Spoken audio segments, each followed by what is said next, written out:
Hello and welcome to the Justice Factor, coming to you live from our studios here in Hyde Park. My name's Eusebius McKaiser and I'm standing in for Justice Malala tonight. Coming up in our news analysis section, a couple of issues we want to have a look at this evening. Parliament's Ethics Committee, of course, has it adequately punished disgraced former Minister Dina Pule?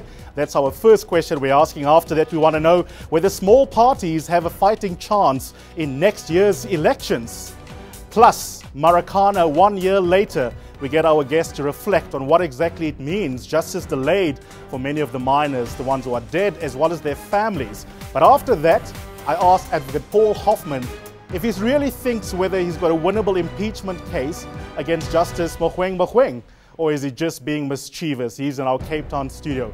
But in the final segment of the show, as always, we will tell you who our winner and our loser is of the week. But first, I'm joined by Makhudu Sefara, who's the editor of The Star, as well as Professor Adam Habib, political analyst, and of course also well known as Vice Chancellor now of Wits University. Thank you so much to both of you for joining me. Adam, I want to start with you. Do you think that Parliament's Ethics Committee has given an adequate sanction to former Minister Dina Pule for the finding that have come with her particular behavior, having now been judged to have willfully misled Parliament, the public, and ultimately having a, what do they call it, a permanent, de facto permanent spouse that have benefited to the tune of millions from the coffers of the state? No, I don't. I think that what the Ethics Committee has said is that they are constrained by the rules of the game. But what effectively we had was a sense of corruption. That was, and you're never going to deal with corruption, and you're never going to deal with the culture of corruption that has infected our state and our society until we act harshly against those in power. And here was a wonderful case where we could have. Now, committee members have said just that the rules did not allow them to do so. But they could have stood up and said, look, we ask the NPA to investigate and prosecute. That would have made a dramatic statement. Instead, what they did is they gave Dina Pule a slap on the wrist. And what that sends is the precisely wrong signal in the society. Do you agree with that, Makhudu? I do. It is important, as the Vice-Chancellor says, that what they have put out is limited in terms of the rules of Parliament or the law. But also at the same time, they appeared to be satisfied with the sanction that has been given. And that, of course, sends out a very wrong message to society to say where there's some suggestion that there was corruption or people benefited at a very large scale, you know, whether it's the 6 million or the trips abroad, all they get is that they get 1 month's salary docked, you know, from their pay. And that can't be enough. It means that if 15 days off from Parliament, I mean, I'm thinking to myself, do I watch the Isidingo Omnibus? Do I go shopping at Luminance in Hyde Park? That doesn't sound like punishment. That's right. I mean, I think it's disgusting. I think that the ANC should have expelled her. I think Parliament should have definitely asked the NPA to investigate for whether there was corruption. I think we should have thrown the book at her. But here's the fundamental question, though, Makhudu. Beyond the limits that the Ethics Committee faced in terms of what kind of sanctions it could have imposed, why are we so deeply, as a society, unable to be compliant with ethical rules? Because it's not just a limitation on the committee, it's a social problem. Yeah, I agree with you, it is. But I think the conversation we are having generally about you know, human conduct is a very wrong one. We're raising this issue today because Dina Pule has been found to have done what she has done.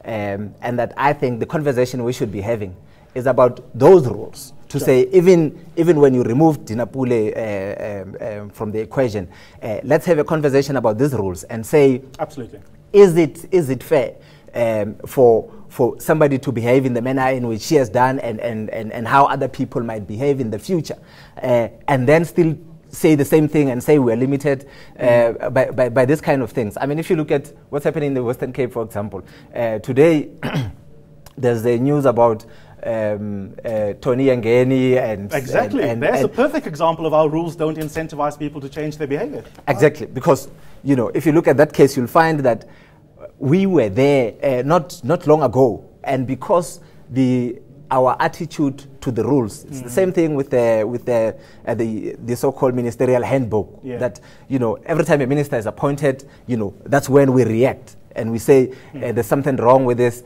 But you know, I say we should have that conversation about the ministerial handbook now, and rather than wait for the elections next year and see new ministers. Let's hit the pause button there. I know we can have a complicated conversation on another occasion about how do we change the rules and how do we get people to be more compliant with ethical rules.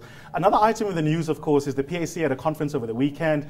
They have now confirmed the expulsion of their president. But I think to myself, most of the viewers of the Justice Factor this evening might not even be able to cite the name of the person whose expulsion was confirmed. What are the prospects of these small parties next year showing up in the numbers of the elections? Very small. I mean, what we saw consistently over the last couple of elections is small parties are being decimated. What you're getting is a huge party on the one side, the ANC, and a small opposition party, which is the DA. And basically the DA has consolidated on the opposition front. The small parties, I think this trend is going to continue in 2014. And I think that doesn't bode well for new parties that have emerged. There might be a short spike for both the EFF and Agang, partly because of the outrage about the big parties. So people are so pissed off, if you like, that they're going to have a protest vote and vote for one of the other parties. But as a general rule, I think small parties are in trouble. Yeah, but so let's think about the best case scenario in terms of tactics. We know this week, for example, that Agang and Old Bantu Olomisa will appear together with Marikana approaching that 1-year anniversary of that horrible event. Do you think that that kind of coalition building can yield returns at next year's election, or is the appetite just too low, as Adam is saying?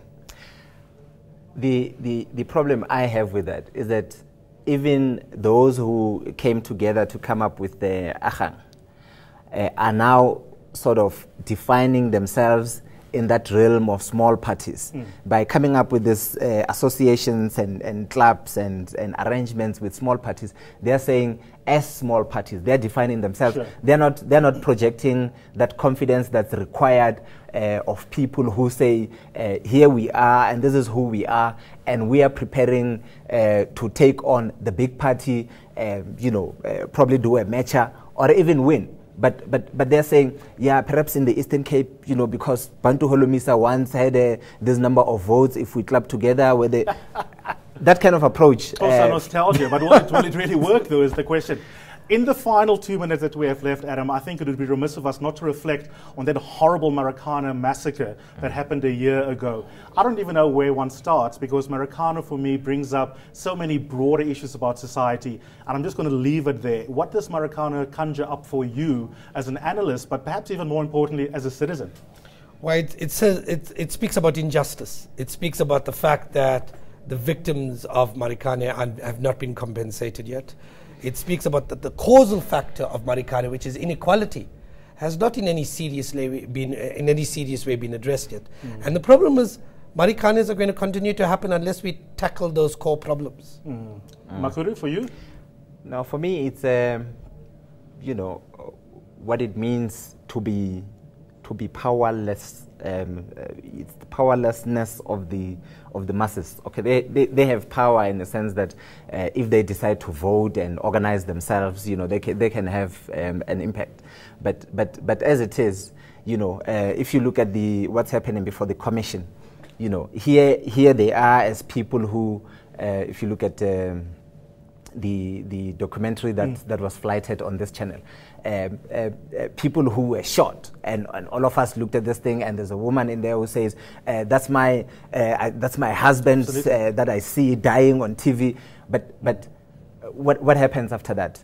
They don't get, the people who shot these miners don't get arrested. They say they say there's a commission, and when they go to the commission, they get funding elsewhere, and then government, the presidency and those who are in power, the executive, say we're not obliged to provide that funding. But you can't be legalistic about it. There's the political we're gonna leave management it there, of that. But I think that's exactly the prescient note to leave it on. It's justice delayed, and it speaks to the social justice issues overall. Makhudu, thanks so much for joining us. That's Makhudu Sefara, of course, with the Star, and Adam Habib, political analyst, also with Wits University. After the break, I'm going to ask Advocate Paul Hoffman why he thinks that Justice Mogoeng should be impeached. or is he just up to mischief and not really with the transformation agenda of the Chief Justice? Join us after the break.